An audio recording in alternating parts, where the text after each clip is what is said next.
자, 오늘 본문은 다윗이 하나님을 위해서 성전을 지으려고 소원을 가지고 말했더니 그 마음을 표현했을 때 하나님께서 다윗을 막으시면서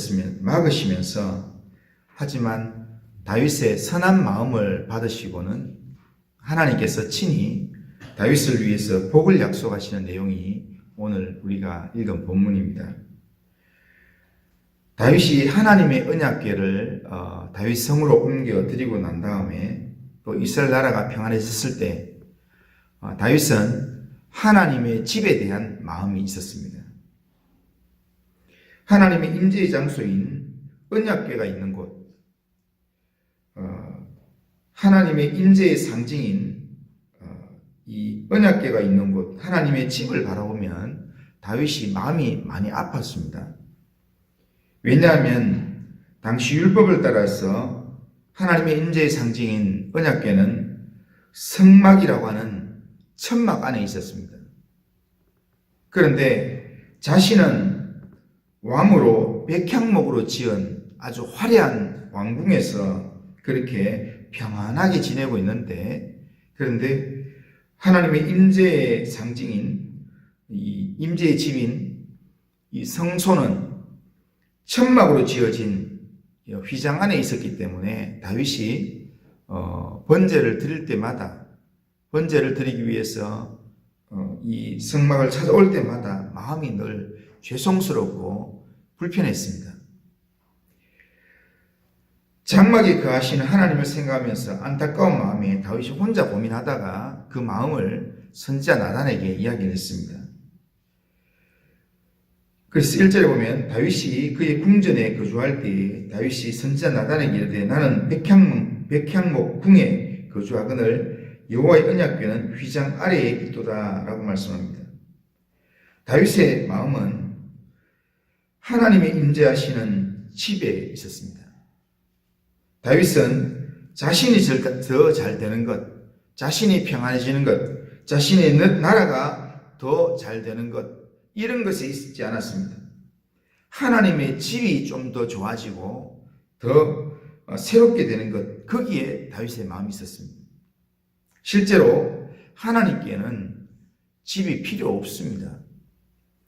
천지 만물을 말씀으로 창조하신 하나님께 집이 무슨 필요가 있겠습니까?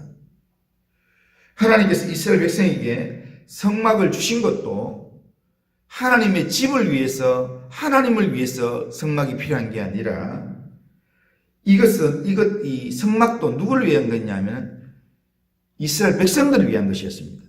이스라엘 백성들을 하나님께서 만나주시고 또 죄를 용서받도록 만들기 위해서 하나님께서 하나님과 이스라엘이 만나는 장소를 하기 위해서 그렇게 하나님이 이스라엘을 위해서 친히 만드신 성막이었습니다.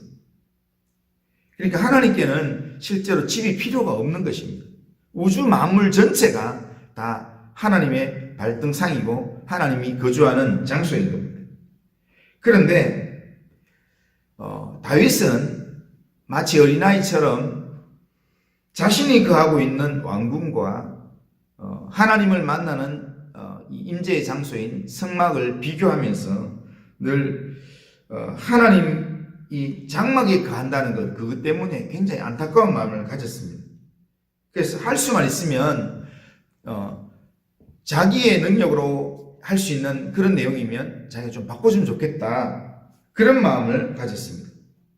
다윗이 마음을 하나님께 두었을 때 이런 마음을 하나님에 대한 마음, 하나님의 집에 대한 마음을 가지게 된 것입니다. 하나님께 좀 더 잘하고 싶고 하나님을 좀 더 기분 좋게 해드리고 싶은 그런 마음에 지금 하나님의 집을 한번 바꿨으면 좋겠다, 그런 생각을 한 것입니다. 그래서 나단 선지자에게 이렇게 이야기한 것입니다. 이런 다윗의 중심을 보시고 하나님께서는 다윗에게 성전을 짓는 것, 하나님의 집을 짓는 것은 허락하지 않았습니다. 하지만 다윗의 그 마음을 하나님께서는 받으시고 다윗에게 하나님이 친히 엄청난 복을 약속하셨습니다. 7절부터 8절까지 보면 하나님께서 복을 약속하신 내용인데 7절뿐 아니라 그 뒤에 17장 이 7절 이하의 끝까지가 전부 다가 하나님의 축복하신 내용인데 7절 8절 보면 이렇게 합니다. 내 종 다윗에게 이처럼 말하라. 만군의 여호와께서 이처럼 말씀하시기를 내가 너를 목장 곧 양떼를 따라다니던 데에서 데려다가 내 백성 이스라엘의 주권자로 삼고 내가 어디로 가든지 내가 너와 함께 있어 내 모든 대적을 네 앞에서 멸하였은즉. 그러니까 지금까지 목동에서 왕이 되고 또한 이렇게 번성하게 된 것 하나님이 하셨다라고 하나님께서 말씀하시면서 그 다음 절부터 하나님이 약속을 하기 시작합니다. 세상에서 존귀한 자들의 이름 같은 이름을 내게 만들어 주리라. 그렇게 말씀합니다. 그리고 10절 끝부분에는 이렇게 얘기합니다. 또 내게 이르노니 여호와가 너를 위하여 한 왕조를 세울지라. 그렇게 해요. 그리고 읽지는 않았지만 14절에 보면 내가 영원히 그를 내 집과 내 나라에 세우리니 그의 왕위가 영원히 경고하리라. 여기는 다윗의 후손들에 대한 얘기입니다. 다윗뿐 아니라 너만 축복하는 게 아니라 너의 후손들의 왕위가 영원히 경고하게 될 것이다 라는 그런 복까지 이야기합니다.